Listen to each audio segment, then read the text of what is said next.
Svi me pitaju zašto karate nije olimpijski sport. Mislim, mnogo ljudi prepoznaje karate kao jednu divnu veštinu i sad sam upravo dao odgovor na to. Mnogi ljudi to prepoznaju kao jednu divnu veštinu. Prepoznaju i karate kao jedan predivan sport koji mnogo toga daje deci. Svi znamo da je karate jedan sport u kome podjednako radi i ruke i noge i celo telo, radi i leva i desna strana podjednako.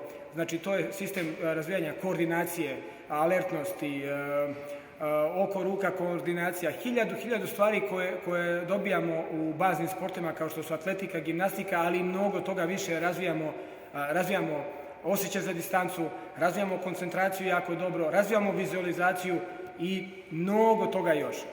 Zašto karate nije olimpijski sport? Ne znam.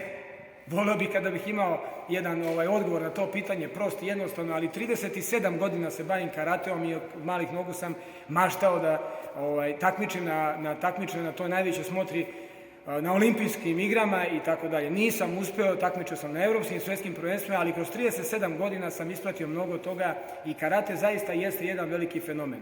Mogu samo da vam kažem moje mišljenje zašto ja mislim da karate nije olimpijski sport, iako je 2020. godine u Japanu bio kao demonstrativni sport, jer je zemlja, država, organizator imala pravo da predloži, ja mislim, svoja 4 sporta, između ostalog predložila karate.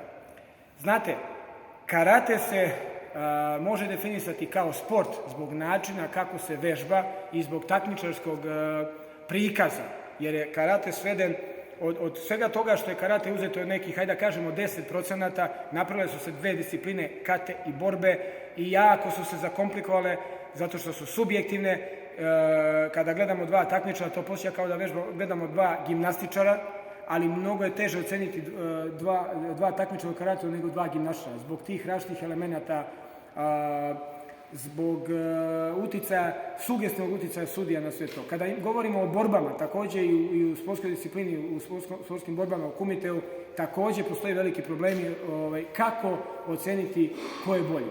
Mislim da je jedan od odgovora leži u tome što nije jednostavan za praćenje, nije jednostavan za gledanje. Prosto ljudi koji nisu iz sveta karatea, kada gledaju karate na televiziji, ne mogu da ga razumeju.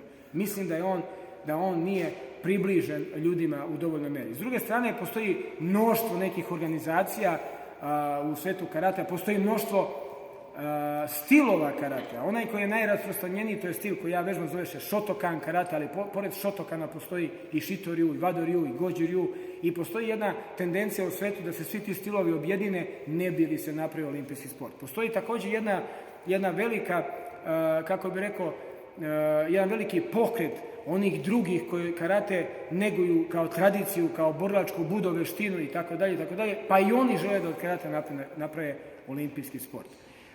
Ja ću za kraj ovoga reći neko moje razmišljenje. Karate kao sport sam vežbao jako dugo, mnogo me je privlačio, postizao sam jako velike uspehe i primjenjivao sam sportske principe u vežbanju karatea. Zato je karate popularan. Međutim, kada sam prešao nekih 30, 35 ili sada već 40 godina svog života i kada sam vidio da moje telo drugačije sada funkcioniše, principe koje sada primenjujem u karateu kao borilačkoj veštini, Englezi kažu martial art, odnosno borilačka umetnost. Za mene je karate umetnost izražavanja kroz pokret tela i za mene karate nije ništa drugo kao što bi recimo bilo ples ili umetničko klizanje, samo što je naša umetnost može biti opasna, jer to što mi radimo sa rukama i nogama, ako promenimo program u glavi, taj čip u glavi ili mode i počnemo da razmišljamo destruktivno, mi zaista možemo da povredimo nekoga. Zato je to borilačka umetnost. Može se koristiti za samoodbranu, može se koristiti i da vežbamo samo da bismo uživali, ali hoću da kažem na kraju da ja vežbam karate kao borilačku veštinu zato što mi principi koje sada primenjujem mnogo više prijaju, nemam nikakvih povreda, nemam nikakvih bolova, znači mogućnost da se povredim je svedena na minimum. Dok vežbajući karate kao sport, kada sam